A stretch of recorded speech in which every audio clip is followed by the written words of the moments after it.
저는 이번에 그로스 팀의 1파트장을 맡게 된 정기철 파트장이라고 합니다. 카메라 울렁증 있으신가요? 약간 좀 그런 건 있는 것 같아요. 자꾸 신경 쓰이네요, 이쪽이.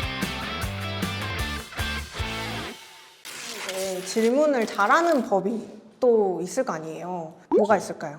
일단은 질문이라는 것 자체는 무조건적인 이제 상사와의 소통을 통해서 결론을 먼저 잠깐만 끊은 것 같나요?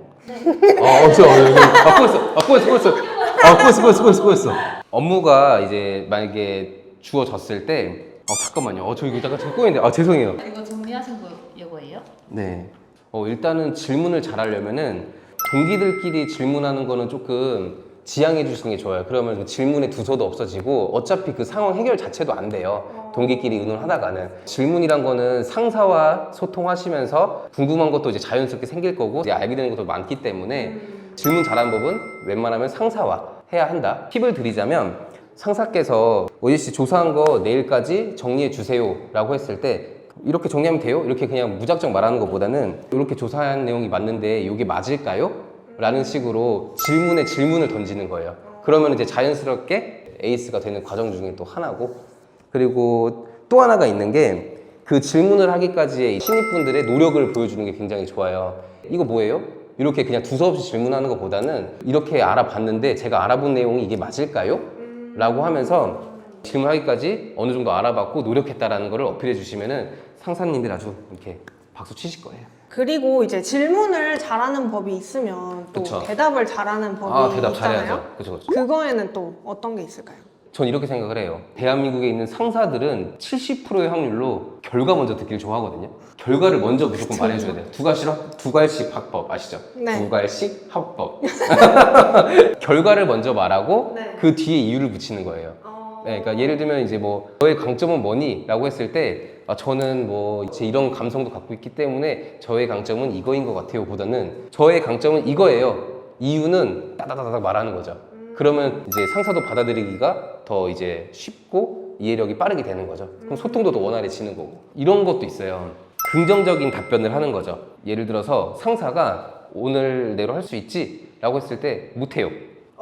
이래버리면은 그냥 이제 그대로 가는 거예요. 그대로 이 길 따라 쭉 가는 건데 지금 이 업무를 진행 중이어서 지금 말씀하신 업무는 내일 오전까지 할 수 있을 것 같습니다. 라고 하면은 상사님도 이해를 하시죠. 근데 여기서 또 하나, 그 안에 약간 숫자로 말해주는 것도 굉장히 좋아요. 뭐 내일 오전까지 할 경우면 오전이 뭐 10시인지 11시인지 12시인지 모르잖아요. 정확히 12시까지 드리겠습니다. 이런 데드라인 정해주는 게 좋고, 뭐 어떠한 보고를 할 때도 작년에는 매출이 1,000만 원이었는데 이번 연도는 2,000만 원으로 100% 상승했습니다. 이런 식으로 약간 숫자로 조금 더 디테일하게 표현해 주시면은 오히려 상사분들이 엄청 좋아하실 거예요. 그러면은 답변을 할 때 이제 좀 더 추가적인 질문이 안 나오도록 딱딱 정리를 해가지고 그쵸. 말씀을 드리는 게 좋은 거예요. 그렇죠. 너무 어려운데요? 그러면은 그렇게 숫자로 정확하게 말씀을 드리면은 네. 이제 또 나중에 저에 대한 평가도 자동적으로 올라갈 수도 있겠네요. 숫자적으로 딱딱 올라가는 거죠, 이제 수치적으로. 연봉도 숫자적으로 이제 올라가는 거죠.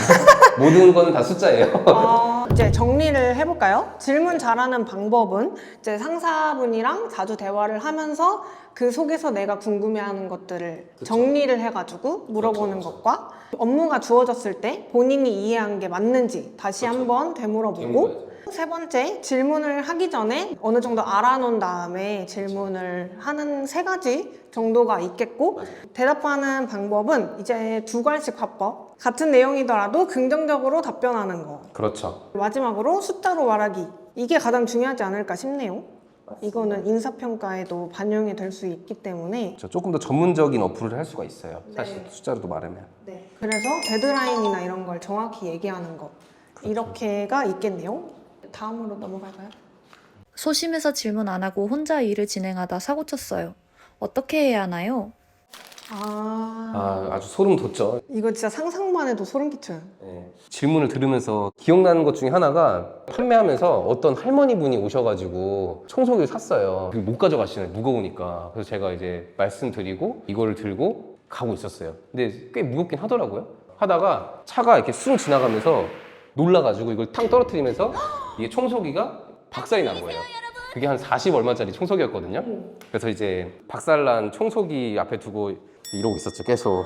한 10분 정도 고민했어요. 손해 보고 이 사건 자체를 메꿀까? 그냥 비용도 크고 하니까 보고 할까? 라고 해서 고민 좀 하다가 이 사고에 대해서 바로 말을 했거든요, 시청자님한테. 결론적으로는 이 사건이 새 걸로 할머니 드렸고, 그 다음에 이 박살난 건 AS를 받아가지고 전시재고로 이제 팔았던 기억이 있는데, 이 일을 겪고 그냥 저는 이렇게 사고가 터졌을 때는 무조건 바로 말하는 게 저는 짱이다.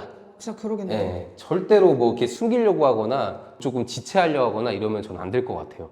그리고 또 나중에 들키게 되잖아요. 어차피. 그럼 더 큰 일이 벌어지니까 아마 그거 제가 감췄으면은 CS 터졌거나 제 돈 나갔거나 뭐 그런 일이 있었겠죠. 사실 신입분들은 회사 생활을 처음 하시는 거다 보니까 사고를 쳤을 때 이거 무조건 내가 해결한 다음에 아무 일도 없었던 것처럼 그쵸, 행동해야겠다 그쵸. 네. 이렇게 생각을 하실 수도 있는데 그거는 진짜 위험한 짓인 것 같고 어차피 걸리게 될 거거든요. 맞아요. 세상에 안 걸린 일 없더라고요. 네. 그래서 그렇게 거짓말을 하다가 오히려 더 큰 화를 불러올 수 있기 때문에 무조건 보고해야 돼요. 네. 실수했을 때는 세 가지 경우가 있다고 좀 생각을 하거든요. 네.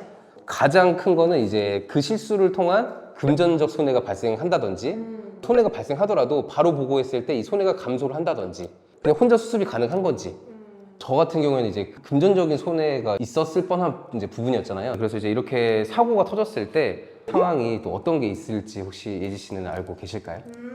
일단은 회사 카드로 주문 제작을 해야 되는 게 있어요. 근데 그 주문 제작 과정에서 제가 실수를 해가지고 주문 제작이 진행되고 배송까지 와버렸어요. 그거는 이제 금전적인 손해가 될 수 있는 거잖아요. 근데 이제 제가 그 주문 제작하는 과정에서 여기서 실수가 났네를 파악을 하게 되면은 상사분께 보고를 하면 어떤 해결책을 제시를 해주실 거 아니에요. 그 과정에서 손해 비용을 감소를 할 수 있겠죠? 바로 보고를 드린다면?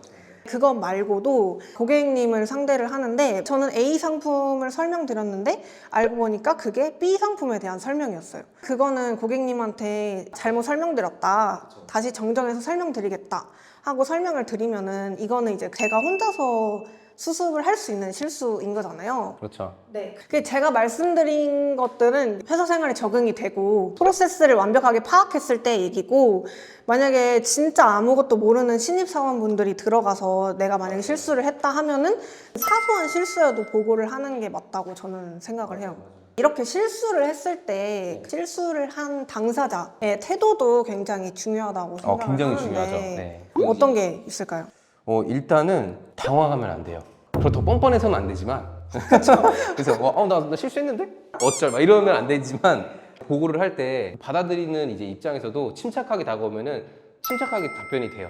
호들갑 떨면서 막 큰일 났어요. 어떡해요? 해줘요. 막 이래버리면은 뭔데 막 이러니까 좀 더 장황해지니까 침착하게 이제 당황하지 않는 모습을 보여주는 게 첫 번째 방법일까 싶어요. 저는. 네. 그리고 이제 두 번째는 아까 말씀해 주신 것처럼 그 실수에 대한 이제 본질적인 파악이 좀 빨리 돼야 된다고 보거든요. 자기가 뭔 실수를 한지도 몰라. 그래서 말도 못해.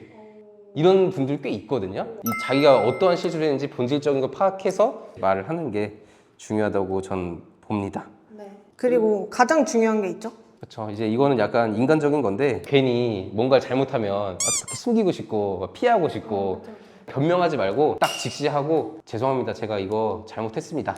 딱 명확하게 딱 말하는 게 보통 나이 어릴 때 그런 실수들을 많이 하긴 하죠. 막 거짓말하고 나중에 걸리고. 또 그거 뭐 메꾸려고 맞아요. 거짓말하고 맞아요. 그런 성향을 빨리 끊어주셔야 돼요. 그런 거를 많이 주의해 주셔야 되고 아까 말씀드린 것처럼 어떠한 상황, 그 상황에 발생한 원인 그리고 결과 요거를 정확하게 딱 이렇게 정리를 해주셔가지고 어떻게 했으면 좋을까요? 정중하게 부탁하는 것도 굉장히 중요하거든요. 맞아요. 그렇게 사고가 해결이 되고 나면은 너무 고맙잖아요, 사실. 그렇죠.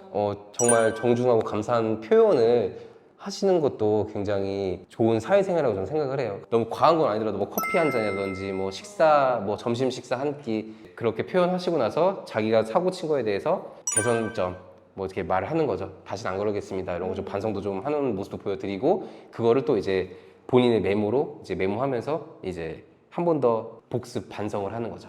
그리고 또 실수를 해서 내가 40만 원 메꿀 거 상사분 밥 한 끼 10,000원짜리 사드리는 게 훨씬 더 이득이 되잖아요. 굉장히 좋아하실 것 같아요. 네. 네. 진짜 뭐 죽진 않잖아요. 그 사고 빠진다고 그렇죠. 해서. 네. 어차피 다 해결해 주세요. 다 해주시고 뭐 네. 혼나면 되죠. 혼나고 이제 뭐 다음에 또 사고 치면 또 혼나면 되고. 네. 혼나면서 크는 겁니다. 질문하면서 크는 거고. 그거 맞아요? 그 정도 정리하고 넘어가면 될 것 같습니다.